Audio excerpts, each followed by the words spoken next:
One of my goals when I started this channel was to make art more accessible. I not only wanted us to think about art and talk about art, but to go see it, and to even potentially live with it. But the art market can be a scary and intimidating place. Open up the Wall Street Journal or the New York Times, and you see these flashy headlines with jaw-dropping prices. It's understandable to think that the art market, at least as covered by the press, is just a playground for the 1%. And that's not entirely wrong.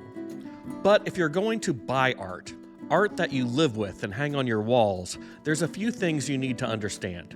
So, let's talk about it.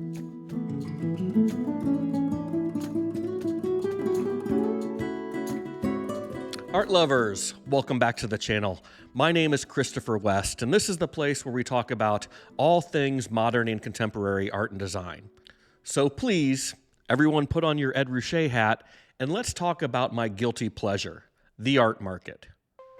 It should be understood that I watch auctions like some people watch Law & Order. I am fascinated by the multi-million-dollar prices and the glitz and glamour of the New York evening sales. Did you know Christie's and Sotheby's sold $14.1 billion last year? And that's down from the previous year, where combined, they both sold more than $16 billion. Art Basel recently published a report estimating that the global art market, that's auctions and private sales, in 2022 totaled $67.8 billion. Who in the world is buying that much art? And is it possible for an everyday Joe like me to get a piece of the action? Well, I've been diving into that subject with the help of this new book by Magnus Reisch, How to Collect Art, which he just recently published. And it reveals some facts that you really need to be aware of before you pull the trigger on that next piece at Art Basel or at your favorite gallery in Chelsea. Now, Magnus has been around the art world for quite some time. He opened his first art gallery at the age of 20, wrote his PhD in art economics, has published several books, and has founded 2 internet art companies. So when he warns that, even amongst these mind-blowing figures, the art market is shrinking and is in reality only accessible to a few, we need to take note. After considerable analysis, Magnus claims there are only about 6,000 people in the world that spend more than $100,000 per year on art. And these are the people who are collecting art as an investment. Think about that. In a global art market of nearly $68 billion, there are only a few people propping the whole thing up. And he rightfully sees this as a problem. His goal, as is mine, is to demystify the art world and break down some of the barriers that prevent people from buying, and to empower you with the knowledge you need before you start collecting. Now, there are many reasons to collect art, and we're going to dive into some of the other reasons in the very near future. But today, specifically, I want to talk about art as investment. When starting on your art collecting journey, there is really one thing you need to understand. Almost all art is a terrible investment. That Art Basel report I mentioned earlier, it indicates 1% of property sold in the fine art market comprises 60% of the transaction value. In short, of all the art for sale in the world, only a tiny portion comprises the majority of the value. That's mind-blowing to me.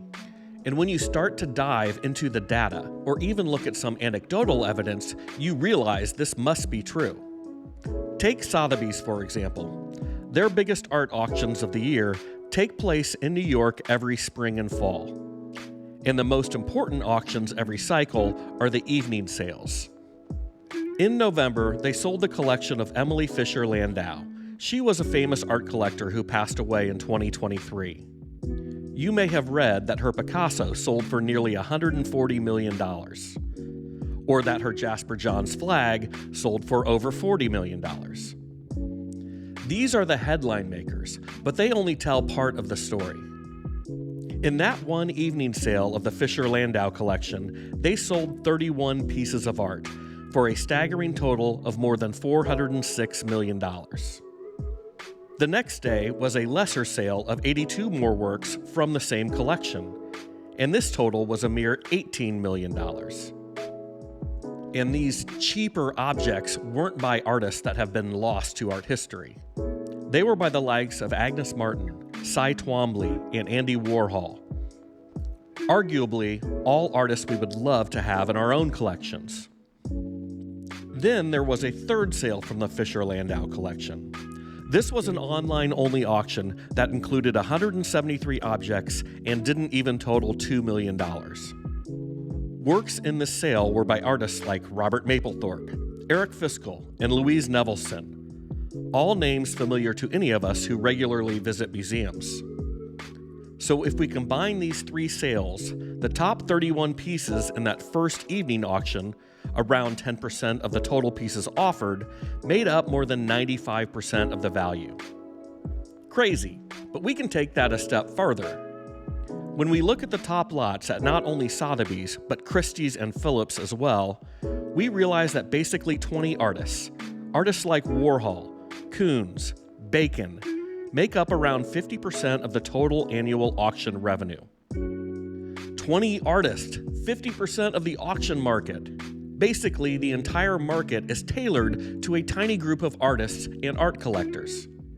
And what we are left with is basically two art markets, one at the very, very top and another for the rest of us. And what if you have no desire to buy at auction? What if you want to foster a relationship with a gallerist or the artist themselves? Maybe you want to buy at an art fair like Art Basel in Switzerland or Miami, or the Frieze Art Fair in London. Well, the idea of art as investment doesn't get any better on the sandy beaches of South Beach or in the fog of London. Think about Art Basel Miami. You of course have the main fair at the Miami Beach Convention Center, and then you have a network of secondary or satellite fairs that are trying to capitalize on the importance of the larger fair. All in all, you have hundreds of galleries trying to sell thousands of different artists.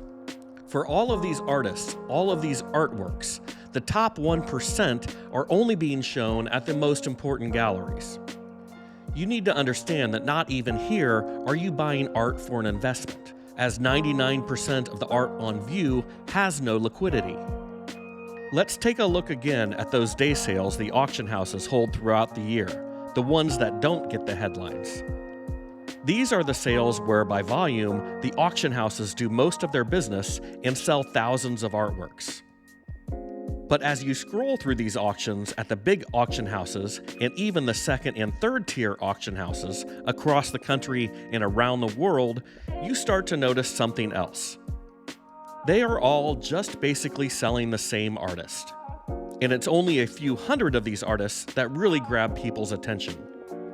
Compare that to the thousands of artists on view in Miami every December, and you start to get the picture. So why bother? Well, there are lots of reasons to collect art, and collecting art as an investment is just one of those reasons. And in the coming weeks, we're going to talk about some of those other reasons to collect art, as well as ways to minimize that financial risk, even if your budget happens to be a couple $1,000s as opposed to a couple $1 million.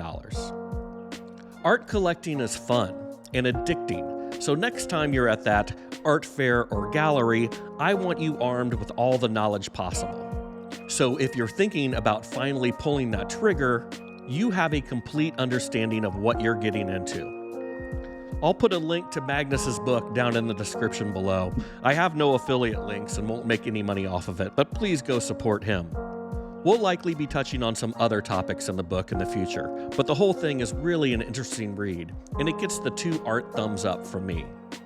Please make sure you're subscribed to the channel. We'll talk more about the art market, but we'll also take some deep dives into some of the most fascinating artists of the past 100 years. As always, I'm very thankful to everyone who made it to the end. Thanks again for watching, and I look forward to seeing you on the next one. Ciao!